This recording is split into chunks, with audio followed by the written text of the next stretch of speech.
All right. Welcome to the Rokani Media Football. How are you guys and where are you watching us from? I go by the names of Rokan David. Smash the like button, comment and share. Today, we really have some big games, right? And we have Real Madrid hosting Atletico Madrid, Arsenal playing away at PSV.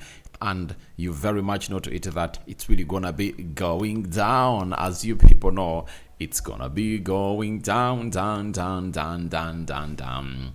So, there is also Club Brugge taking on Aston Villa. And let me see the matches today. I think there's supposed to be like 4 games today that are obviously going to be played. Dortmund is obviously going to be hosting Lille. That is it. So, those are the 4 games. And today, we are focusing on 2. Yesterday, I brought you a match preview of Arsenal versus a team called...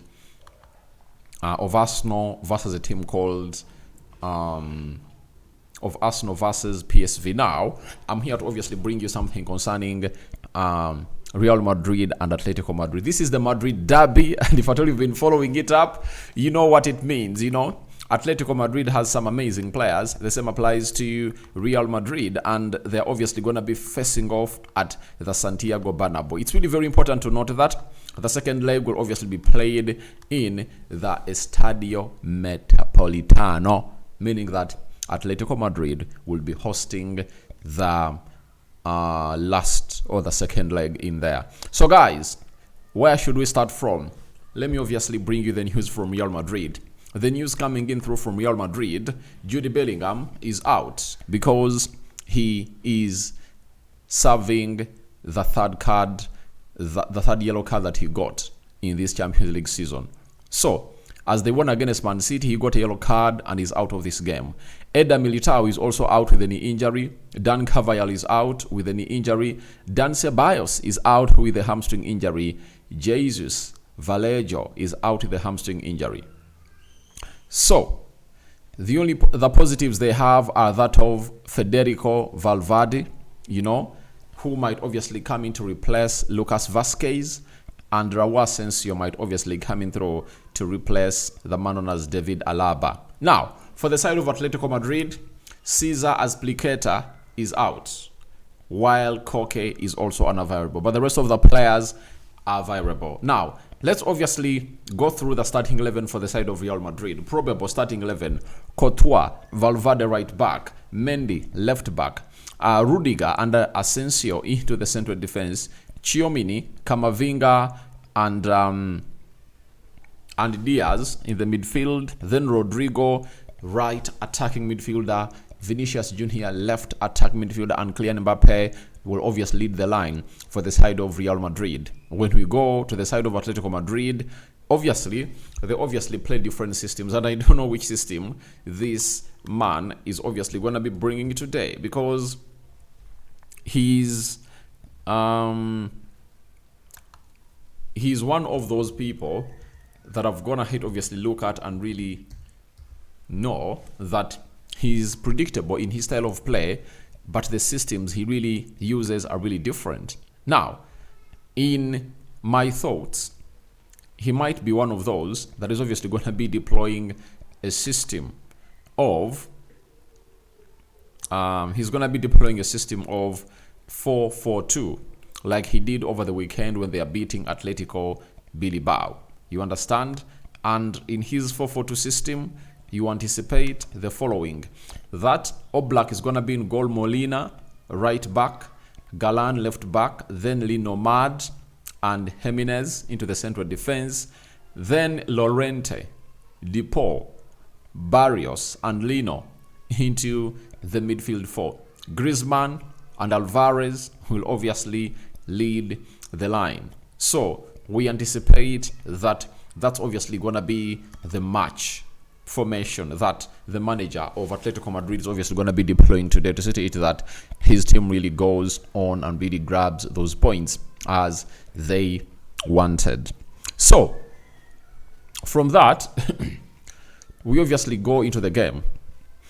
Real Madrid came into this game after losing to Real Betis by 2-1, and Atletico Madrid beat Atletico Bilbao by 1-0. Now, we all know to it that Real Madrid are the Champions League kings. No one doubts that. And I know that they are really good, but not having Jude Bellingham and very many others, obviously, is a blessing in disguise, because the likes of Rodrigo will obviously find themselves really doing the needful into that beautiful game of football. I know he has been scoring very many goals, dependable player, but I think that will help in the connection of Vinicius and Mbappe, because when you're having those three on the pitch, Bellingham, Vinicius and Mbappe, they're really very, very selfish, you know. And if at all they are very selfish, they cost the team. Now, if at all you've gone ahead, obviously get off one player who is really selfish, and you're left with two are really selfish, and sometimes we've seen them in the recent past really trying to obviously connect with one another and obviously try to create goals and chances for the other.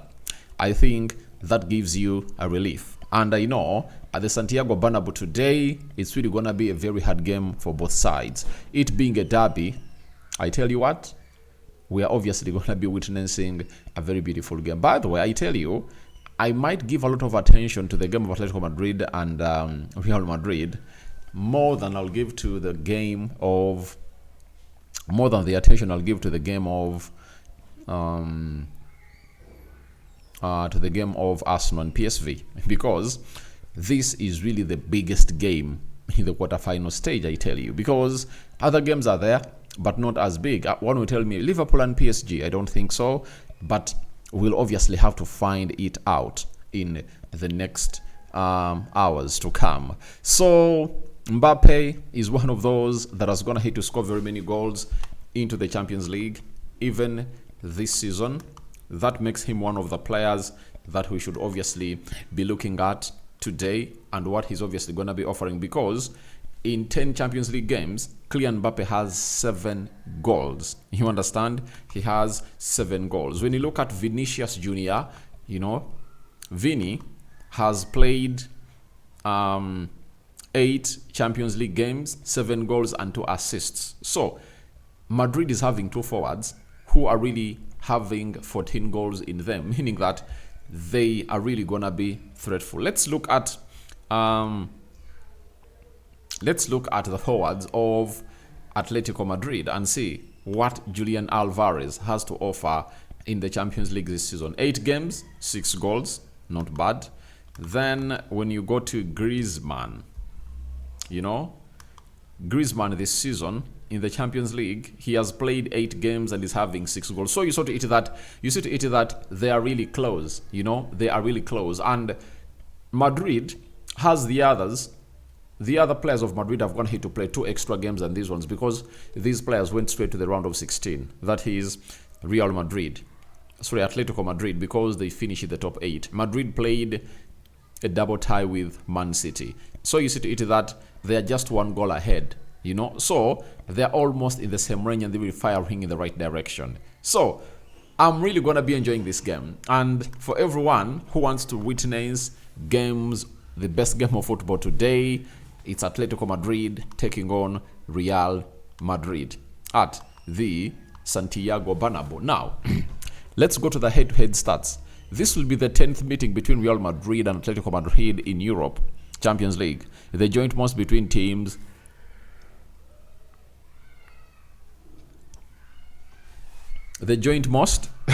between teams from the same nation, along with Chelsea versus Liverpool, right? Liverpool and Chelsea have played themselves 10 times. Secondly, Real Madrid and Atletico Madrid have faced each other in the knockout stages of the European Cup, UEFA Champions League, in 5 previous seasons: 1958, 1959, 2013 to 2014, 2014 to 2015, 2015, 2016, and 2016, 2017, including finals, with Los Blancos progressing, winning all of the 5 occasions, meaning that every time Real Madrid has gone ahead, obviously face Atletico Madrid, Real Madrid have emerged as winners. Thirdly, across all European competitions, Atletico Madrid have won their last 2 games against Real Madrid, 2-1 in the semi-finals in 2016, 2017, and 4-2 in the UEFA Super Cup. Prior to those, Atletico had only won one of their first 8 matches against their city rivals in Europe, with 2 draws and 5 losses. Fourthly, This is the 12th season in which Real Madrid have faced a fellow Spanish opponent in the knockout stages of Europe / UEFA Champions League, while they've only eliminated only 2 previous occasions, both times by Barcelona, last 16 in 1961, in 1960, 1961, and semi-finals 2010, 2011. And lastly, Real Madrid have only lost 1 of their last 17 matches in the knockout stages of the UEFA Champions League. 11 wins and 5 draws, and are unbeaten in 9. 5 wins and 4 draws, hence suffering the only defeat in the run. 4-0 away to Manchester City in the 2022-2023 semi-finals. Obviously, Man City was on fire that season. I think that's when they even went ahead, obviously win what we call a treble. So my prediction is a 2-1 win for the side of Real Madrid, but that won't mean that the game of football is over. It will end at the Estadio Metropolitano. That's where the game of football will obviously end. So guys, thank you very much for obviously watching in through. Rokani David comes in here to bring you the first video of the day. 4th of March is what we are into. And I'm hugely calling in for your reactions into the comment section below as Griezzman faces off Kylian Mbappe and Vinicius Jr. Who do you think is obviously going to be taking this win home into this highly anticipated game? I know most of you are really looking up to it, and when it's done, the match reaction will obviously be on this YouTube channel in peace. Guys, we out. See you later, and that's what we had for now. More updates are really gonna be thrown in very, very soon. Continue to subscribe because we want to hit 25,000 subscribers onto this YouTube channel. We out, and bye bye.